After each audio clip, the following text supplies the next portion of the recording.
Hey guys, it's Keith Allen, and we are back with a Bit Break live stream. Today is Bitcoin front running a stock market crash.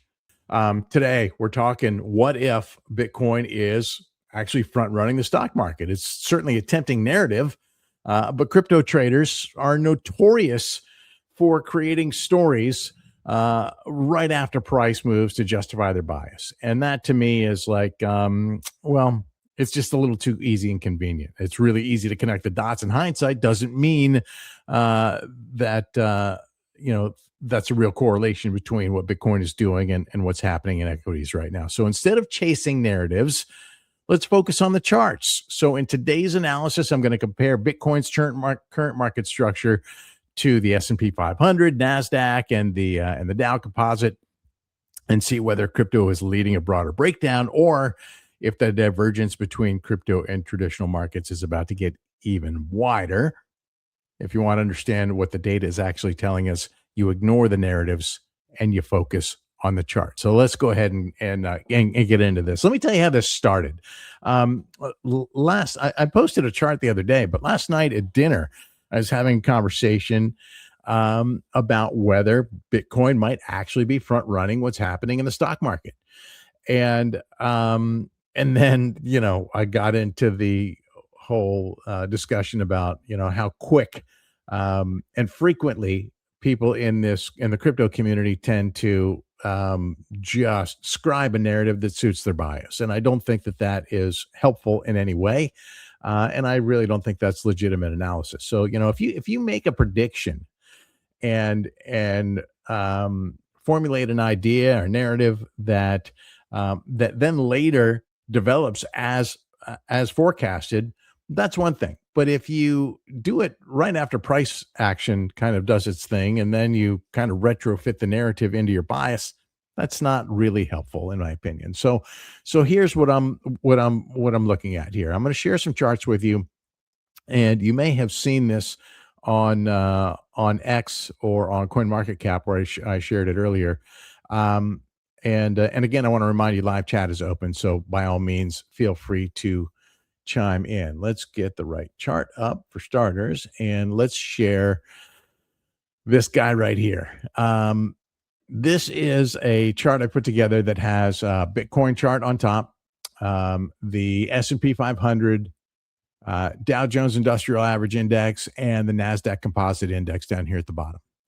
And so we're just seeing little swatches. They're all right now currently on the daily time frame. And if we expand on each one, you can see that, well, I'll do this. It'll be easier if I go over to this chart because Bitcoin's already expanded, right? On the Bitcoin chart, we already know, this is no news, that on the weekly time frame and the daily time frame, let's start on the daily. On the daily time frame, we have death crossed all the moving averages. The 21, the green 21, the red 50, the blue 100, the purple 200, they've all been death crossed at this point. And on the weekly time frame, and we've now broken down below the 2021 top, and we bounced today here briefly, wondering if there's going to be any extension of this bounce. It was kind of weird to me how we bounced when we bounced, to be honest with you. And all I could think is maybe it's just kind of a liquidity play on the fact that we have thin liquidity to the upside, as you can see here on fire charts, and that we have the State of the Union address tonight. So we saw Brown mega whales make about a $5 million market order this morning. And that may not sound big, but it's, the average is like $1 million to $2 million in a market order. So it's obviously significantly bigger. And we'll often see that out of that mega whale class when they're trying to break through walls, which they did. And then, now you can see, of course, we have a little bit of suppression happening once again, 6.5 million overhead, not a lot, but at this point, when everybody else is selling, it doesn't take much to keep price down. So my only thought on this was maybe this is sure, price is overdue for a rally, and a test of resistance somewhere along the way, somewhere along the journey. But we did happen to get this bounce perhaps not so coincidentally, from a timescape level, right? So this was interesting to me that we did bounce from here. Now, is this the strongest place to bounce from, in my opinion? Is this the strongest support level, in my opinion? No, we did have some confluence between a couple of different timescape levels here. You can see they're kind of overlapped in this spot. But this is obviously the magnet, the 200-day moving average, 200-week moving average, and we have confluence with another timescape level down here. So that 58K level is one that a lot of people are targeting. I personally think it's going to get overshot. I think that we have a double bottom area around here at this 54K range, and a large cluster of timescapes in the mid 40s, right around 46. So this whole range looks very interesting to me in terms of where price could go in the next leg down and when might it get there. Do we want to talk about that now, or you want to talk about that at the end? Well, I'm here. Let's just do it now. We have this imminent death cross forming here. And so this is going to take place in the next couple of weeks. We'll see this formed. And I do expect that, similarly to what we've seen in prior cycles, that we'll see a breakdown from there. So that's not really what this stream is all about. So let's go to the topic at hand, which is what's happening with these other with TradFi relative to this, right?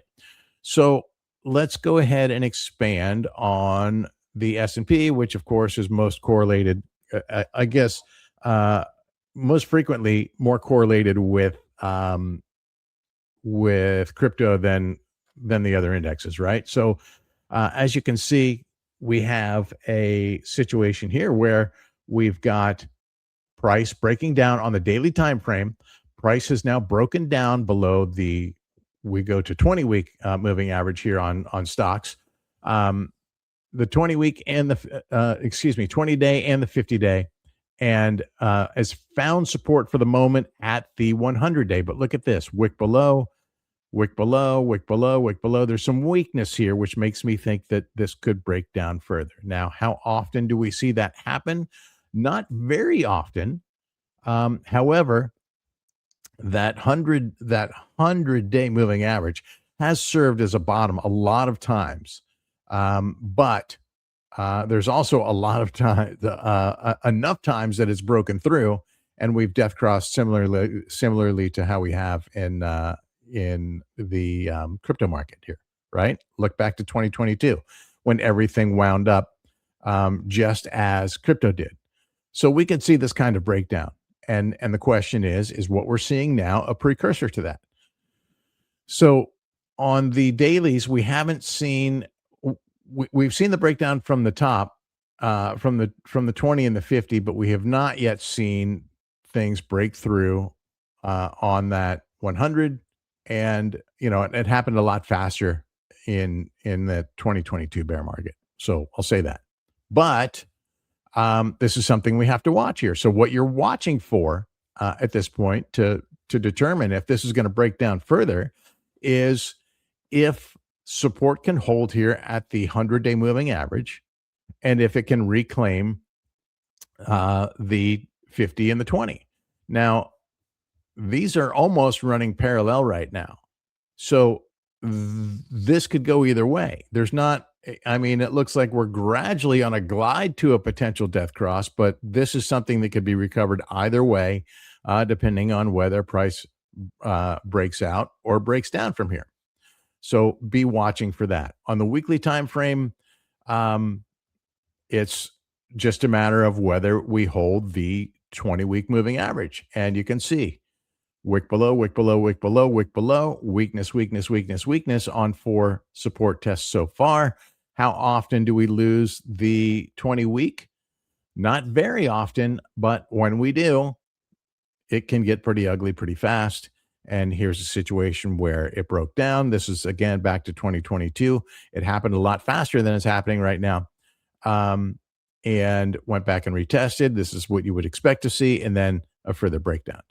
So these are things that we're looking for on this particular asset, right? So let's now move down the list to the what we got? Dow Jones. Okay.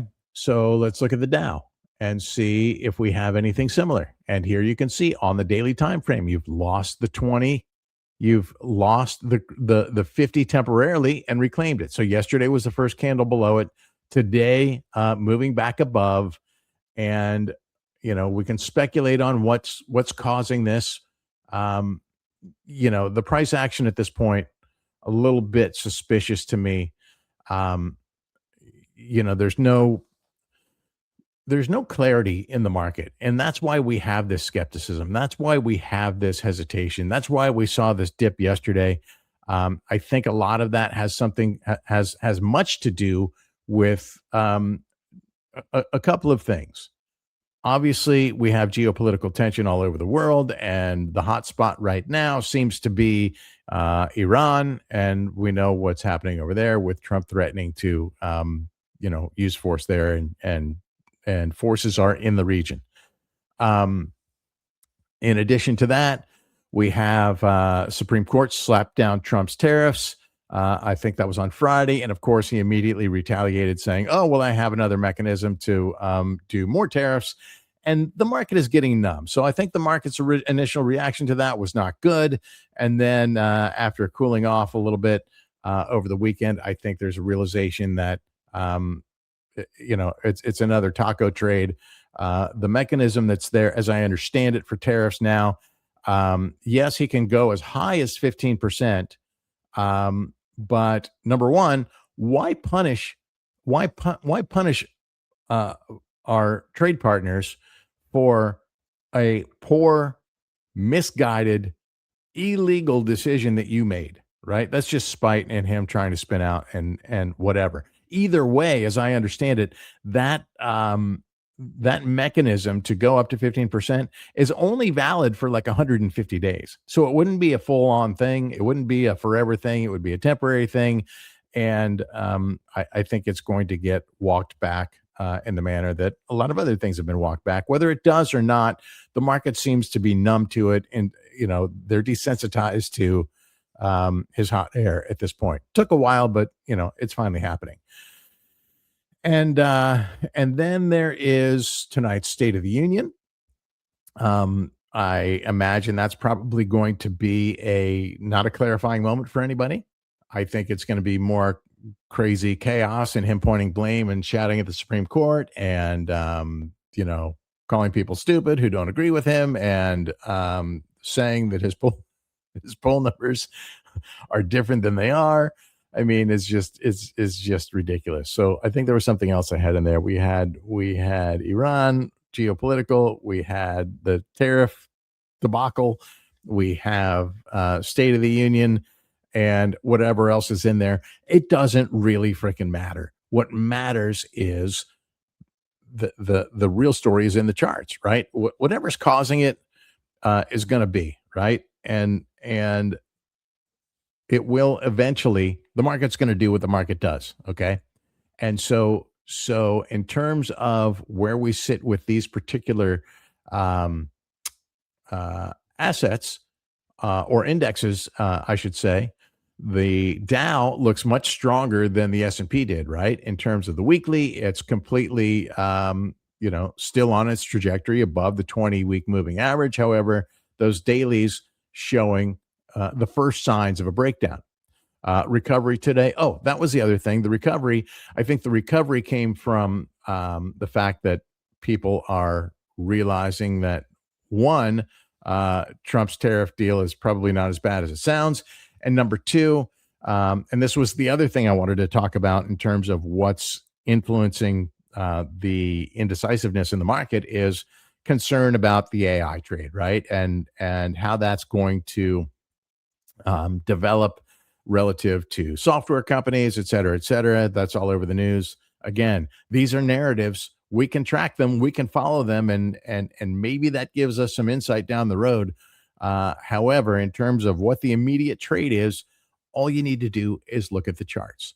So, can price recover the 20-day moving average and continue on its trajectory, or does it make sense that after an all-time high and after an insane rally? Okay, I mean, it has been a tremendous trajectory for the Dow. since back on, oh, look at this, back on Liberation Day when the first tariff announcement came out.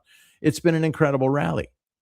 And so, for the first time, we have the stock market is kicking crypto's ass, and that doesn't happen. That's never. It's not been like this. So this is, you know, this is new territory in many regards. So what happens here, right? Again, all we have to do is watch and see if price holds above the 50-day moving average, and reclaims the 20, or do we break down and then go test the 100? Historically, that 100, well, that's obviously the next line of defense. There are some potential gaps to fill down here if things get really exciting. So those are things to consider. Again, we've already seen Bitcoin has had this breakdown, and now both we see that both the S&P and now the Dow are showing their first signs of weakness in the structure relative to their recent all-time highs. It would make sense to have the correction, right? That's typically when it happens. Now we just have to see if the market rallies back, if Trump actually gives the market some clarity on anything tonight, which is highly unlikely in my opinion. And then we go from there. So on to the next one, we have the NASDAQ Composite Index down here. And similarly to the others, actually, this is more similar to Bitcoin, because on the daily, we've not only lost the 20, the 50, and the 100, we now have the death cross, not one, but two death crosses between the 20 and the 50 and the 20 and the 100. And so we know what happens with Bitcoin, right? It went the same way, boom, all the way down.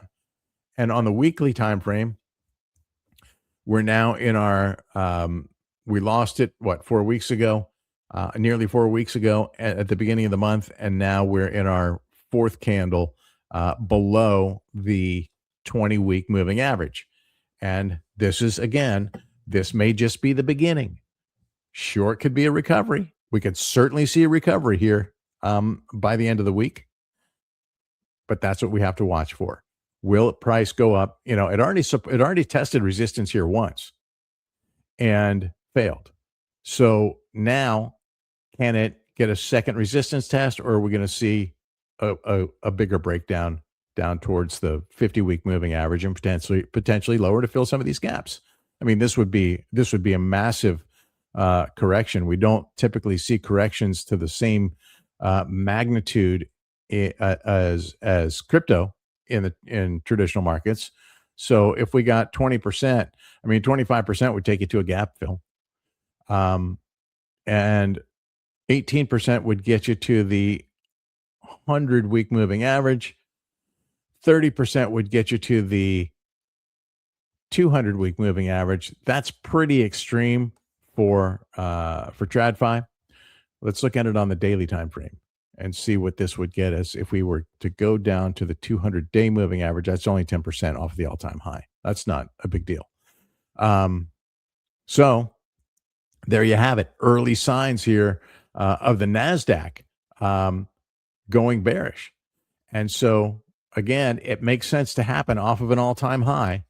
And it makes sense to happen. The fact that we're seeing these death crosses is a good indication that this is likely to continue, because it does appear that the 50 and the 100 are also on a trajectory for a death cross in the coming weeks. Let's see when that might develop.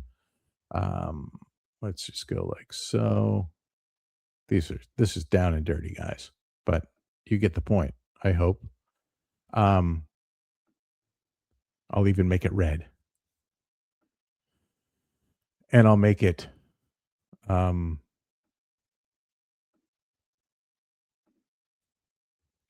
I get a dashed line here, bro? How about yes, that's what I want. And I want a red dashed line, and I want to do the same thing here with the blue 100 and see if we can come up with a estimated date for a cross. And this one, we'll go and make that one blue so it matches. And this looks like somewhere around the first week in March, or after the first week in March, right? These trajectories could change, but somewhere in the first week or two of March, we're going to see this overlap if they stay on this trajectory. So there you have it. That would likely trigger a deeper correction, and we'd see things degrade from there.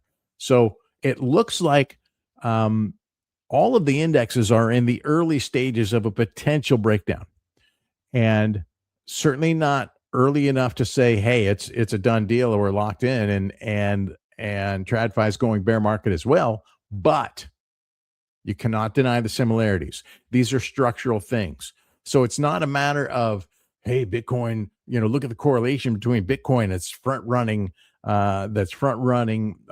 TradFi in a sense that they're tightly correlated. It's that there are factors, there's technical elements of all bear markets, right? These breakdowns of the moving averages, these death crosses. And this is also the technical aspects of a risk off period. So these are the issues that you've got to watch. These are the levels that you want to be watching to see where price is likely to go from here. And so this is not a time to panic. It's a time to look for opportunities. But if you are overweight, or you're thinking about rebalancing here in March, especially with this death cross looming, it's a good time to consider what you want to do with those positions. All right. So this is a time to position yourself. If you haven't already acted upon this, this is a chance to be proactive rather than reactive, right? You see what's developing here, right? You know it's coming. So why not prepare for it in advance? And the same goes for wherever you're trading, right? If it's in crypto, if it's in the S&P, if it's in those tech stocks, this is the time to look for those opportunities and look for the setups and make that plan. Okay. As you can see on the weekly time frame, things are still looking good here, right? We're still hovering pretty close to the all-time high. We're still above the 20-week moving average. So why be concerned? It's not a matter of being concerned. It's a matter of being aware, and being aware that we've already seen one, two, three, four consecutive signs of weakness with wicks below this key moving average. And this often, not always, but often leads to bigger breakdowns. So do you want to be positioned for what's coming, or do you want to have to be late and react to what's coming? I'm telling you, position yourself and be mindful of what's happening. If we look on the daily time frame, it's a bigger clue. And you're really at a proving ground right here. Um, can price reclaim the 50 and the 20-day moving averages? And if it can't, you better be prepared for a breakdown below the 100, because we've now seen 1, 2 tests of that support level, and it's shown signs of weakness. So I hope that makes some sense to you. I hope that gives you some early insight that can help you prepare and be proactive rather than reactive to the market. I'm going to leave you with a parting shot here of the Bitcoin chart, and I've had a request to shed some more light on ETH. So let's look at that real quick as well.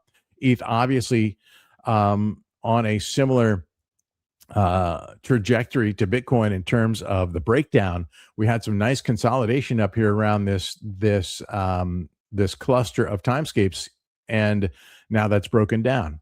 We did find support here at these timescape levels down here, temporarily local support, I would say, and we are still above this kind of short-term breakout level here, and so let me just clean this up a little bit.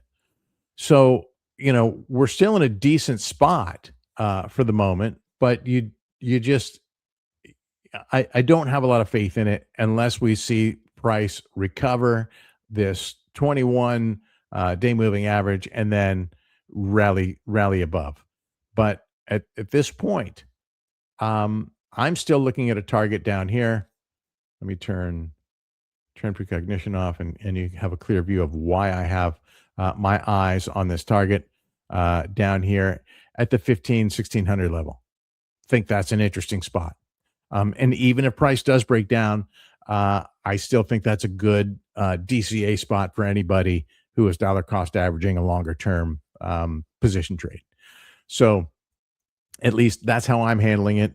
Nothing I share here is advice. Do your own research, make your own trades, but that's what I'm looking at. So the bullish part is that we're still above this little micro trend here, and this is like this is looking for hopium in a horrible situation, right? We lost this trend, and so then we went, what's happening with this trend, and we can see, yeah, a little bit of a consolidation here, but that consolidation broke. It broke right here. We had a nasty candle yesterday, 5% down, a little bit of reclamation today.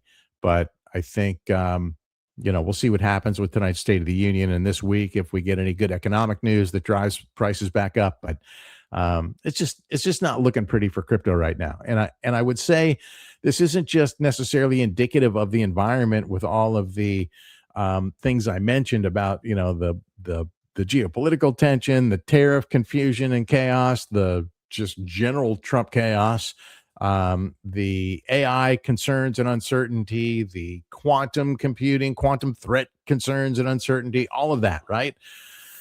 Those things are likely going to work themselves out. But in terms of bear markets for crypto, for example, it just, if we were down here, if we were down in these ranges, down at these levels in June or July, I would say, okay, maybe we're there, or even, better yet, around September, October. I think I think that this is going to go on for a bit longer. And the reason I think it's going to go on for a bit longer is because historically it always has. Doesn't mean it has to do the same thing this time, but if we just look back again to 2022, we have a good idea of how this takes shape. And you can see here. Here's another good example. I've highlighted some things. I'll point them out to you again here. Some similarities between what we're seeing now and what we've seen historically, in terms of where price or how price has reacted at these stages in the trend. And so we've got some similarities here in 2026 as we did in 2022. And if I go down to the RSI, we can see that we also have some similarities down here in terms of what looks very similar to what we saw historically. Okay. RSI way down in oversold territory, and for an extended period of time. And so you can see we're still on this downtrend in terms of the RSI. And what happens next, right? Look at this. We had this death cross between the 21 and the 100 week moving averages back in 2022. And then shortly thereafter, we rallied into that. You can see there's one candle here that rallied briefly. It wasn't much of a rally, but it was a rally that rallied into that death cross. And then the next leg down, we consolidated for an extended period of time before finally breaking our way out and reclaiming the moving averages, finding our footing with a consolidation that went back and tested support at those key levels before finally working its way out into the bull market that extended through 23, 24, and into and through 2025. And so we had quite the run here for a while, right? Pre-halving even. And now things are breaking down as they tend to do in the 4-year cycle. So again, this looks very, very similar to what we've seen in the past. And so it's expected that this continues, maybe not down to the same level, maybe not as deep. Maybe it will, maybe it won't. You just never know. Yes, things could stop here at the 200 week moving average, but I seriously doubt that they will. I think that there's some better, more compelling targets from 54 down to the mid 40s, where we've had more consolidation. We've had those also confluent timescape levels down in that range that make this a very interesting range to me as well. So, mid 40s to mid 50s looks like an interesting target. And the longer it takes to get there, quite frankly, the better. Because if we go there, quite frankly, if we go there next week, I think we go deeper. This is a timing thing, um, very much so, in terms of this bear market. It's not just how deep we go; it's how long it takes to get there. So, with that in mind, I'll wrap it by saying we're well aware that we're deep in a bear market on Bitcoin and the broader crypto market, and from the looks of things, TradFi is on the early stages of a potential breakdown. And we know what the validators and invalidators are. You're watching each of these to see whether they can reclaim, RS flip those resistance levels at these key moving averages, or if they break down further. And that goes across all indexes. All right. So I'm going to wrap it right there. I'm going to line these back up so that we can reference them again, and hope I have left you with a few things to think about, and you can navigate the rest of the week with a little more insight, a little more info, a little more insight that helps you trade smarter. Appreciate you guys. If you haven't done so yet, smash those buttons, hit the like, hit the share, hit the subscribe so you never miss a future stream. I'm dropping the free alpha on the regular.